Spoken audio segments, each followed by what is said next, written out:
What we have found in our education since then is that machines provide an unmatchable benefit for your body. Welcome to the Exercise is Health podcast, where we're talking about exercise, health, and the interconnectedness of the two. We are your hosts, Charlie and Julie, and we will be coming to you every single week from our studio, Muscle Activation Schaumburg. Hey, welcome back, everybody, to the Exercise is Health podcast. We're your hosts, Charlie and Julie, and we are coming to you from our studio, Muscle Activation Schaumburg in Schaumburg, Illinois.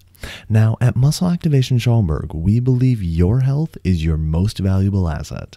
Your health is one of the biggest influencers of the quality and quantity of time that you have. And while there are many aspects of health, our expertise is exercise. Exercise has been proven time and again to not only improve your health, but also increase your longevity and improve your quality of life. And today we are talking with you about an exercise-related topic. And this actually came up a couple weeks back during a conversation I was having with a friend and colleague. And the friend and colleague was asking us, why do you have so many machines in your studio? You know, he goes, when I go to the gym and I see trainers working, in my mind, the best trainers are the ones that aren't using the machines, that are only using free weights and cables.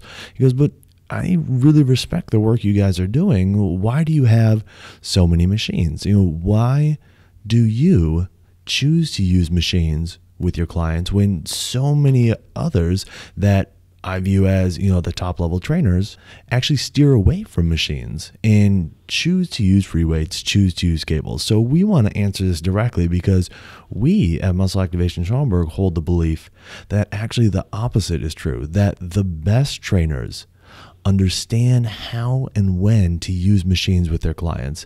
And the best trainers do use machines strategically with their clients. And that's what we want to discuss with you today. Yeah, this is so true. And I think that Charlie and I can also relate. And what happens is when we see trainers doing something or we see the industry trending some way, which is not using machines, ourselves as consumers start not using machines. I remember in college, it wasn't even good enough to not use machines and just do free weights and cables, but it would be even better if then we worked out on something that was like unstable. So like even adding like a wobbly floor. I can't just stand on the floor and do exercise. I have to make my floor wobbly and do exercises. And so I know Charlie and I have discussed this in the past. We can totally relate because we were in those shoes too, because we started out as consumers of exercise, watching the current pros, well, the ones that were available to us. And I think we both started veering away from machines. We thought, you know, the big barbells and the powerlifting bars were better, and the dumbbells and the kettlebells were better, and the cables were better. And we'll talk about all the reasons that we hear about why these are better or superior. But what we have found in our education since then is that machines provide an unmatchable benefit for your body. Whether you are a regular exerciser, whether you're a pro athlete, whether you are just getting into exercise, whether you have a lot of joint issues, whether you don't have a lot of joint issues, for every single person, machines provide an invaluable extra benefit. And this benefit cannot be achieved without machines.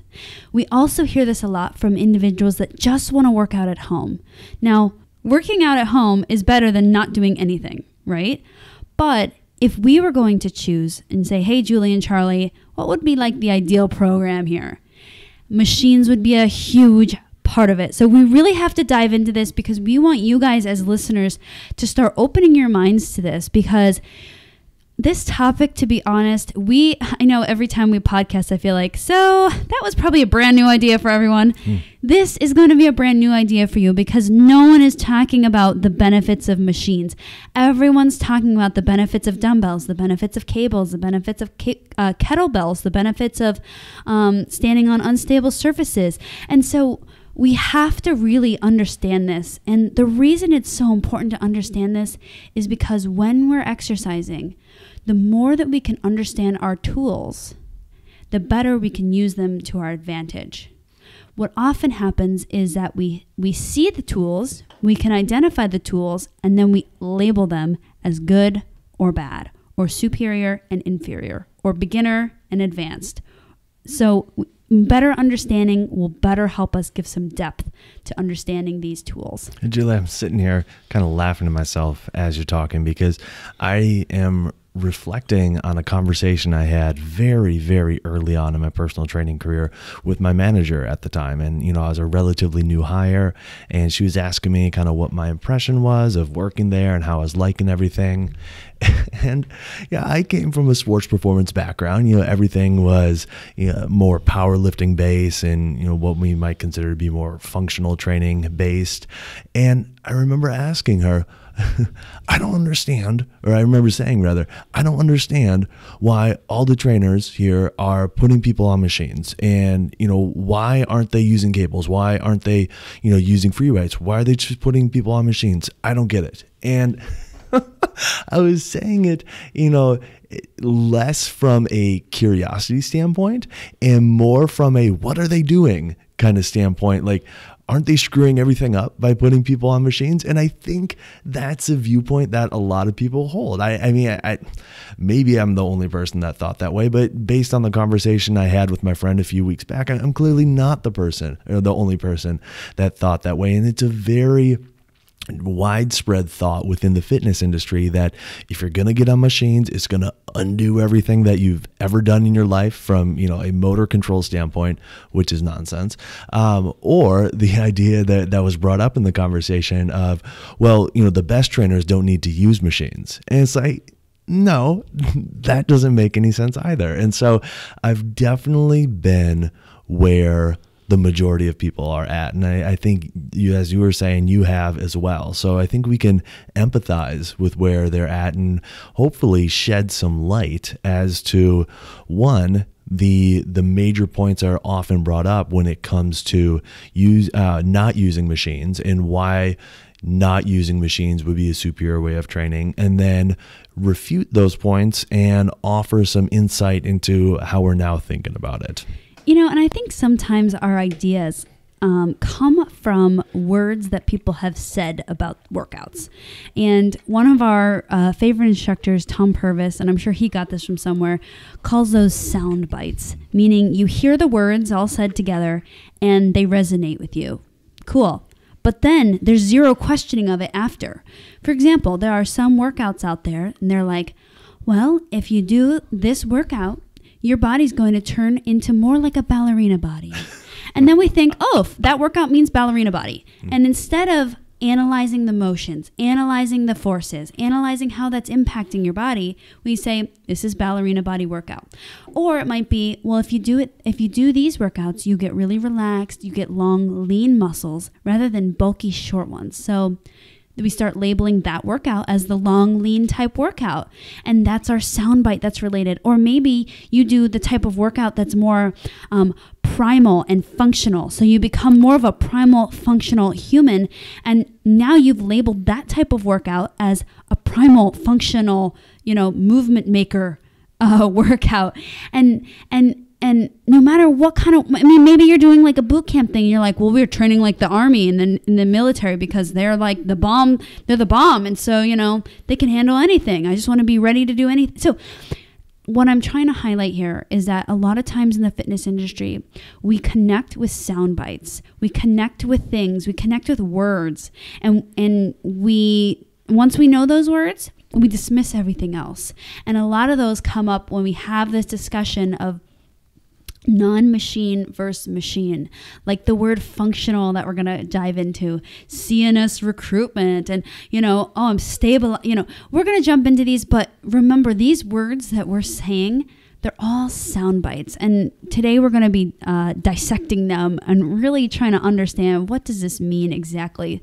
Because again, the more you can understand these tools of exercise, the more you can understand dumbbells, the more you can understand cables and machines and kettlebells and, all the things, the better we can use them instead of labeling favorites to some and dismissing others. So the first argument that we're going to dive into is the idea that's often brought up that, well, machines don't work your stabilizers, okay? And the reason why we're bringing this up first is because I remember thinking this exact thought during one of my early day conversations with another trainer who was very well versed on how to use machines. And he was explaining beautifully why it would make sense to put a client on a machine. And all I could get in my thick head at the time was, but machines don't work your stabilizers. So what are you going to do to work your stabilizers?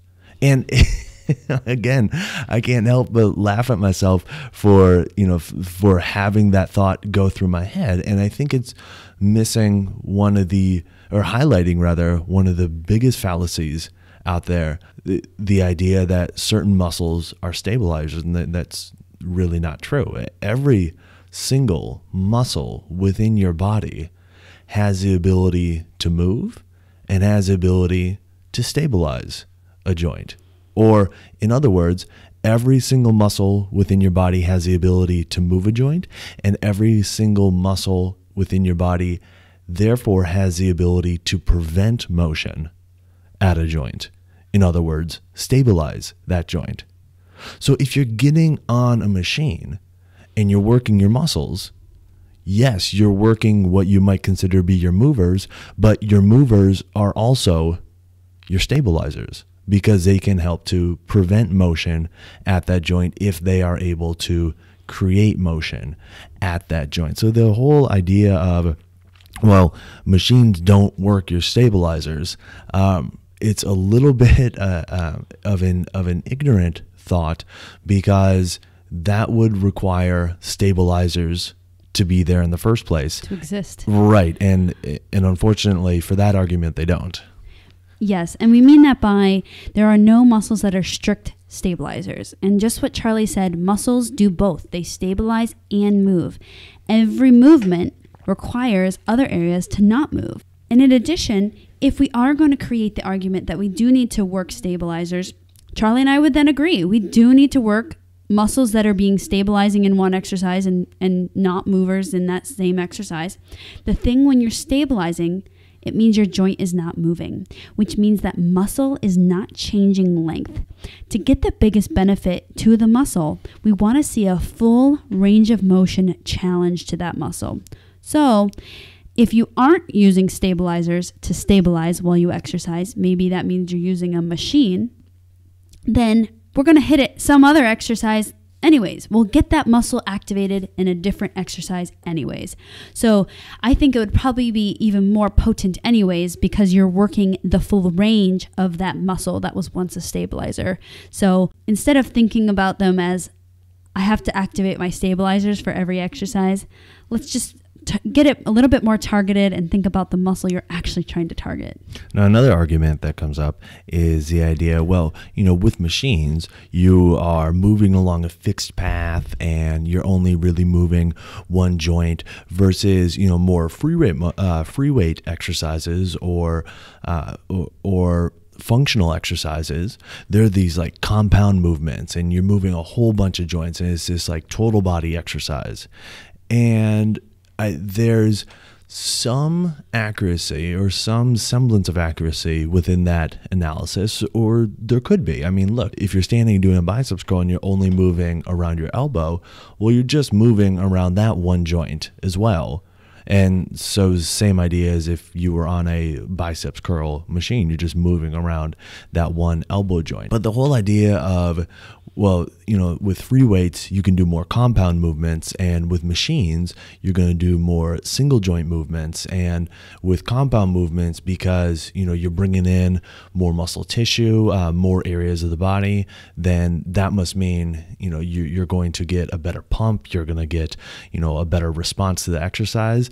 What we see with that is, well, the more dispersed the whole challenge is across the entire body, the lower the response is across the entire body, because each individual area has to do less. If you can bring in more areas to get the job done, well, then you don't need as much output from each of those respective areas in order to get the job done. Look, if you're trying to lift 100 pounds and you are allowed to use your back and your glutes and your quads and your hamstrings, then, each of those respective areas may only have to lift 25 pounds. That may only be 25 pounds a challenge. But if you're trying to lift 100 pounds and you're only allowed to move around your hips, and let's say it's a hip extension exercise, and so you can only recruit, say, your glutes and your hamstrings, well, now that's twice the challenge. Now that could be upwards of 50 pounds that each of those muscle groups has to lift. So by limiting the number of joints that you're able to move, which machines do a phenomenal job with, you can really get specific with the challenge that's placed across each of those respective areas and thereby increase the adaptation and the results that you're going to get. These compound motions too, we get this a ton. And one of the arguments we get with this is also there, it brings in efficiency. It's like, well, hey, Julie, I could use, my 10-pound dumbbells and do my squat with them, and then I can press them overhead. And I can just target, my leg muscles and my shoulder muscles at once. What is more efficient than that? Working two muscle group areas at the same time. I agree. It would be awesome if we could do that, but here's the big problem every time we see this. If I had that person just do an overhead press, maybe they would use 10 pounds, fine. But I bet if I had them do a squat with dumbbells, they'd be using a heck of a lot more than 10 pounds to get the appropriate stimulus to the legs. So the difficulty with these compound motions is, yes, you're working two areas at once, but you're not appropriately challenging two areas at once. And when we combine motions and we do these compound type motions, this has to be the result, because there's no way that we're going to be appropriately challenging two different areas. And a lot of times it happens to be you're doing legs and upper together, or you're doing legs, trunk, and upper together. And it's very difficult to actually find a resistance that is appropriately challenging two or three areas at once. Now, another argument that's brought up for the use of not using machines in lieu of free weights or cables or whatnot is the idea that, there's more central nervous system recruitment. There's more CNS recruitment with the squat or the deadlift versus doing a leg press or a knee extension, something like that.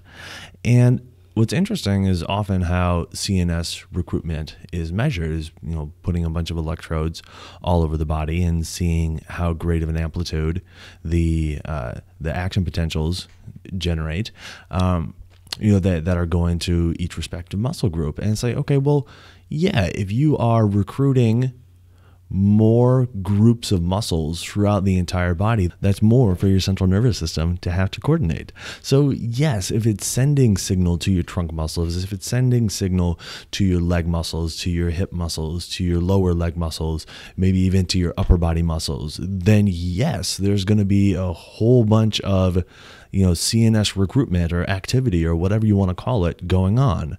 But the question is, well, how much is each of those respective areas actually getting? So compare that to doing a seated knee extension where you may be getting recruitment to your quads and only your quads, or very little recruitment elsewhere, but you're going to get a whole bunch of recruitment going to your quads, because that's the only thing that's being recruited. You're not recruiting the glutes, to do the motion. You're not recruiting to do the hamstrings to do the motion. Well, they may be recruited some in order to help kind of stabilize the joints, but it's not like you're going to see the activity, say with doing a barbell squat or something like that. So the recruitment's going to be a lot more specific and far less dispersed than it would be if you're not using a machine. And the cool thing is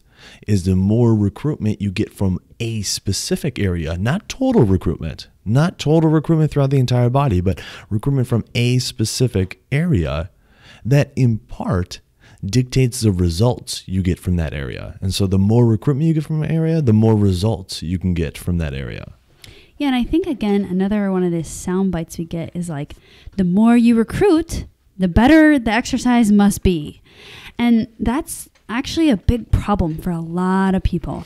One of the things Charlie and I specialize in is helping people figure out how to exercise when it hasn't worked for them in the past, meaning they haven't seen the results they wanted to see, or it's caused them a lot of pain, or they're really achy all the time, or things like that.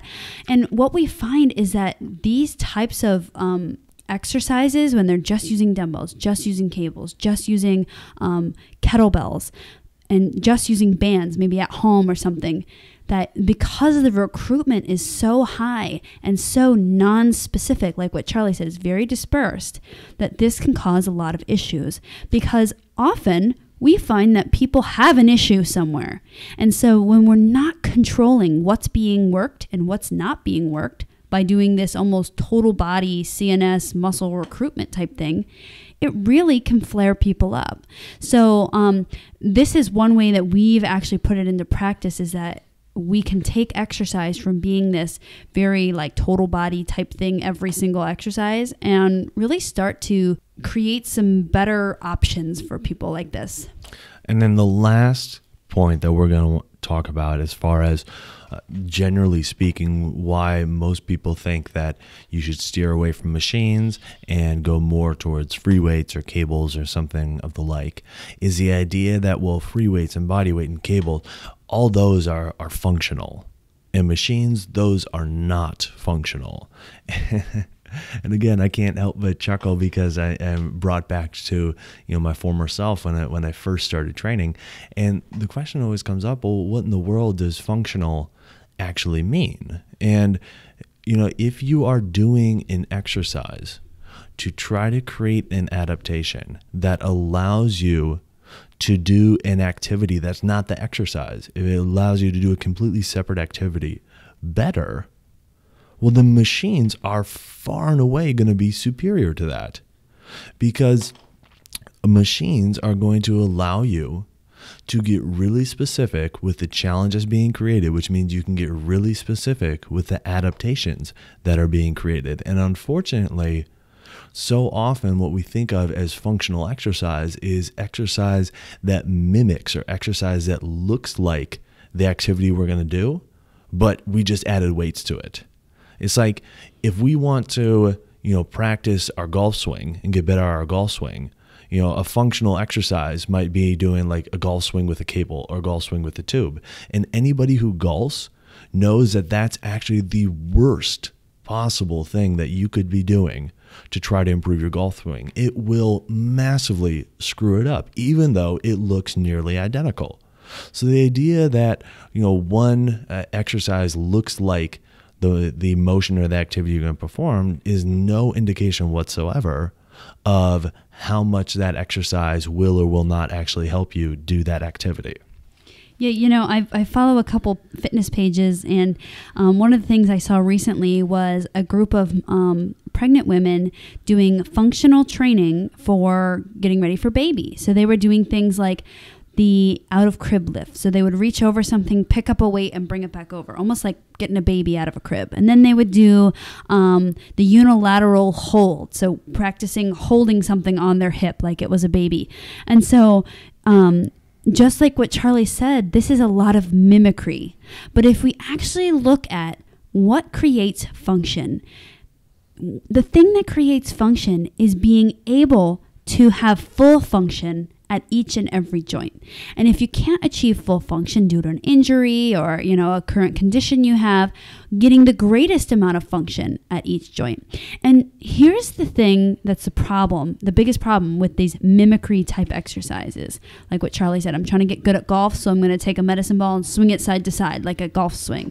Or, I'm getting ready for a baby, so I'm going to do an over the crib reach and bring it back over. The big problem is this, is our bodies respond to forces.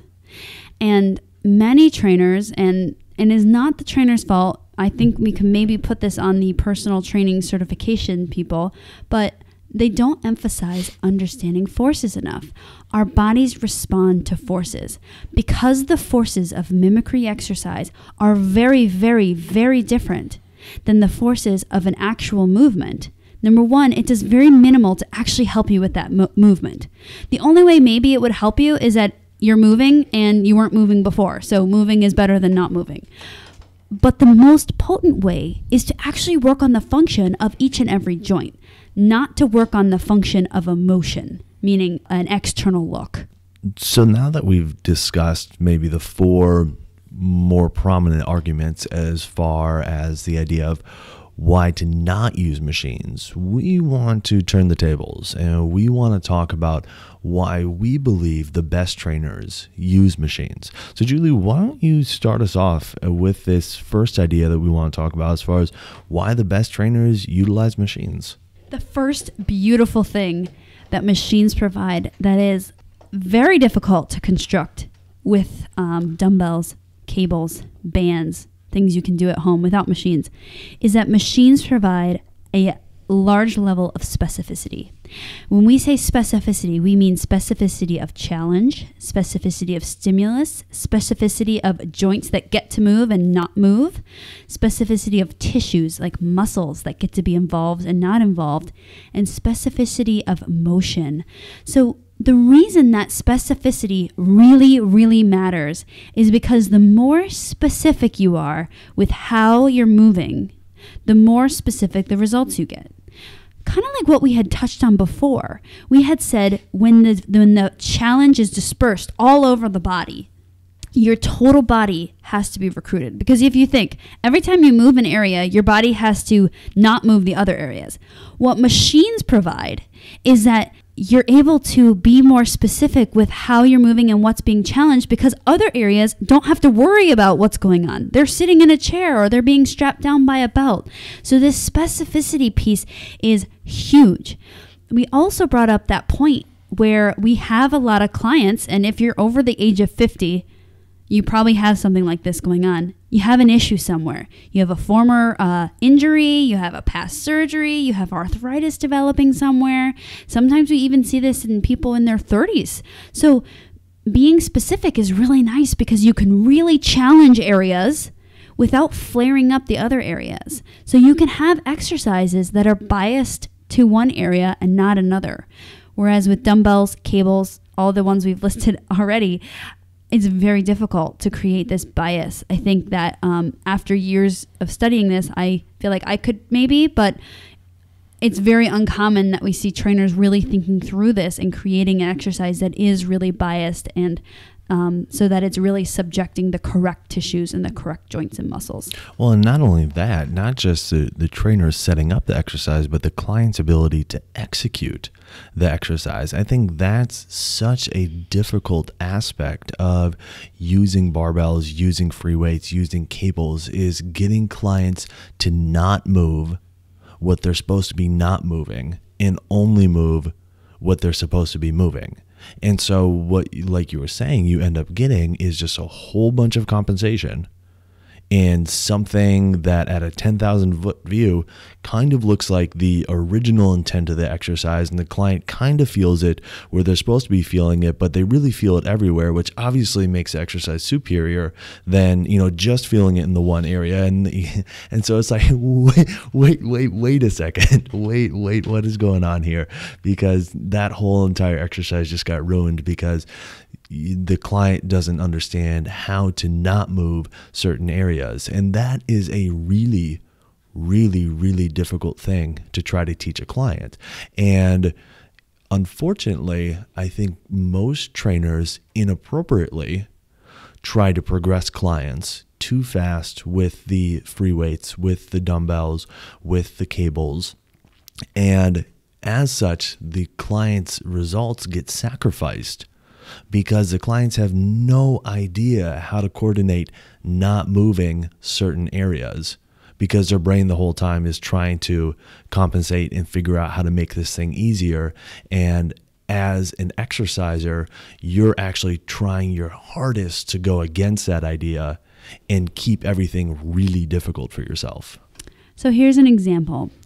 There are two exercises, both working your chest, a push-up and a chest press. The push-up would be a non-machine based exercise, and a chest press would happen on a machine.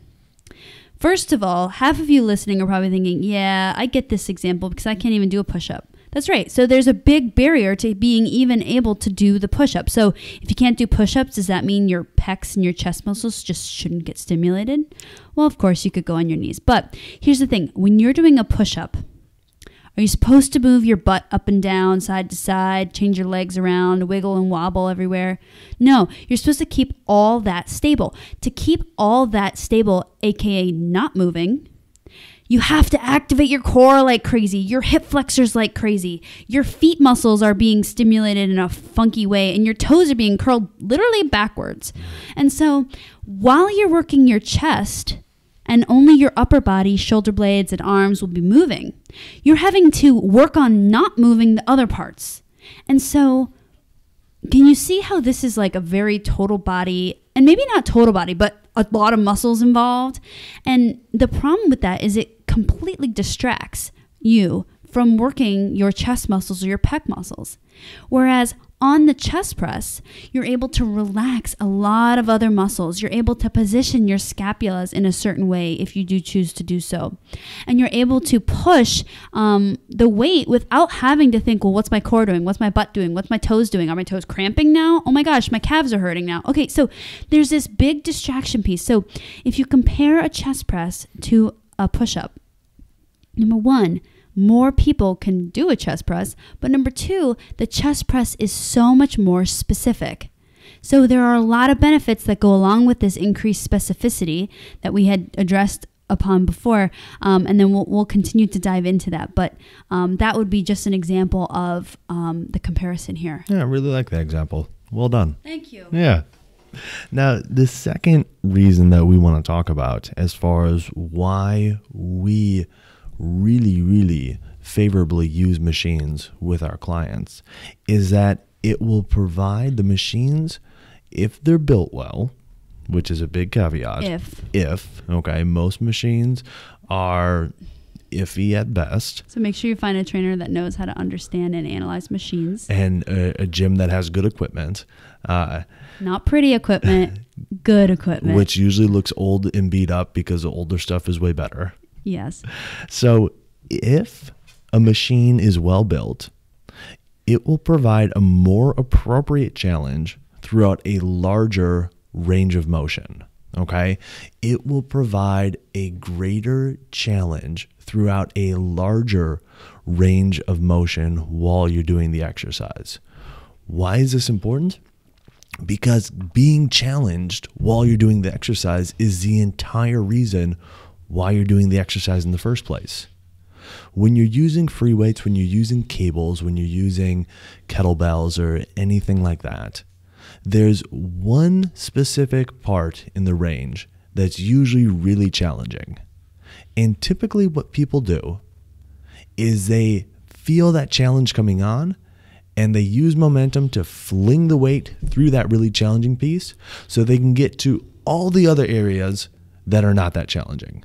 So what happens is you end up having to do 500 reps of an exercise just to try to get any kind of result from that exercise whatsoever, versus using a machine and you get a much greater challenge throughout a whole bunch more of the range of motion.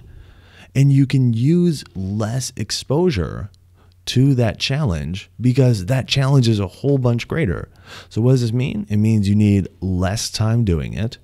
It means you need less volume, aka less stress overall on your joints and on your body. And you're going to get way better results doing that than you are doing an exercise that has one really challenging point and everything else is pretty easy. And most people want to avoid that challenging point with everything they got. So they kind of fling through or they speed up through that challenging point. So they don't even have to do the one challenging part that's there. There's oddly an exercise out there that has, everyone gives it the 5 gold stars, and that is the squat. And I want to talk about the squat because it's a good example on how to visualize this point of getting a full range of motion challenge versus a challenge that's just hard in one spot and not really challenging in the other. So imagine doing a squat. And if you've ever done a squat, have you noticed that at the very bottom of your squat, like when you're all folded up, almost like you look like you're sitting in a chair, it's kind of hard. Like it's pretty hard on the muscles. And then as you press up and straighten your legs, the muscle challenge kind of drops off. I mean, at the top, you're literally just standing there. There's nothing activating your glutes at all, your legs at all. But at the bottom, there's a whole bunch. So this is an example of how this exercise is really challenging at the bottom and not very challenging at the top. And if we're thinking about stimulus as stimulus or challenge being the thing that creates change in our body, well, then great, we got a nice challenge at the bottom, but we didn't get anything at the top. Again, if you find machines that are well built, a lot of times a leg press can offer you a little bit more challenge at the very top. You can also pair it with potentially a hip extension type exercise, which can also target those same areas, but in that more hip extended or straightened out position. So these machines can provide a fuller range of motion challenge versus just a challenge at one spot of the range, which is kind of how a squat is built. And the irony of this whole full range of motion challenge is so often the people that are promoting the idea of, only use free weights, only use cables, promote the idea of, well, you have to get full range of motion while you're exercising. But what they're missing is that last key word, which actually determines the effectiveness of the exercise, and that is challenge.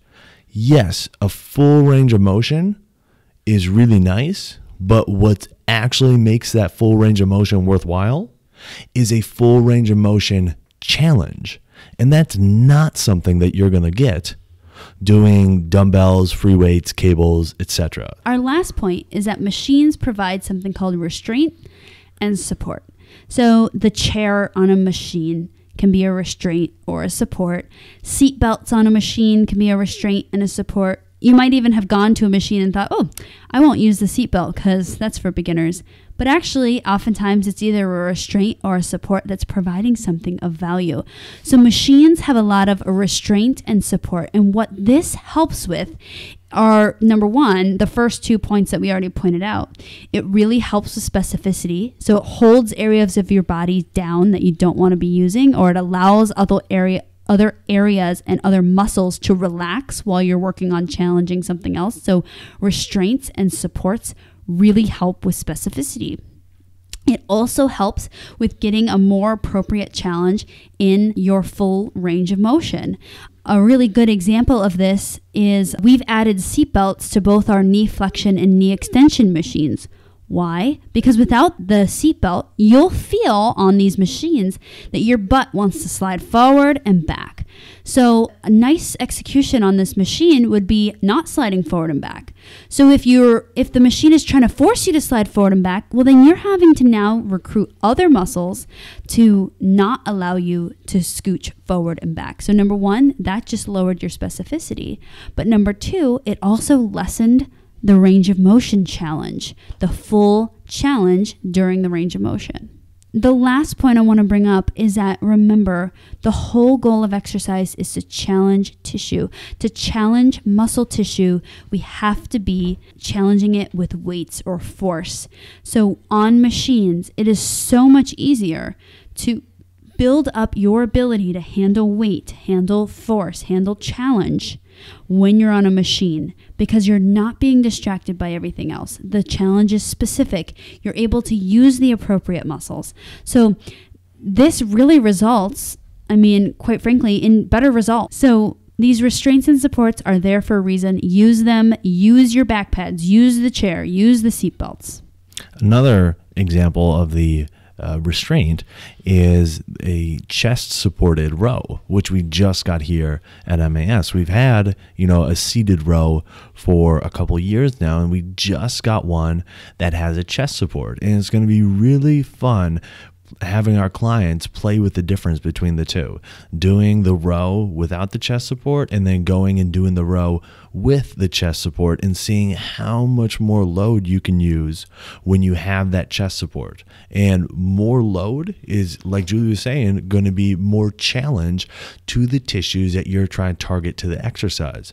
More challenge that you're to the tissues that you're going to try to challenge with the exercise means better adaptation for those tissues that you're trying to challenge with the exercise, which means better results that you're going to get from doing that exercise.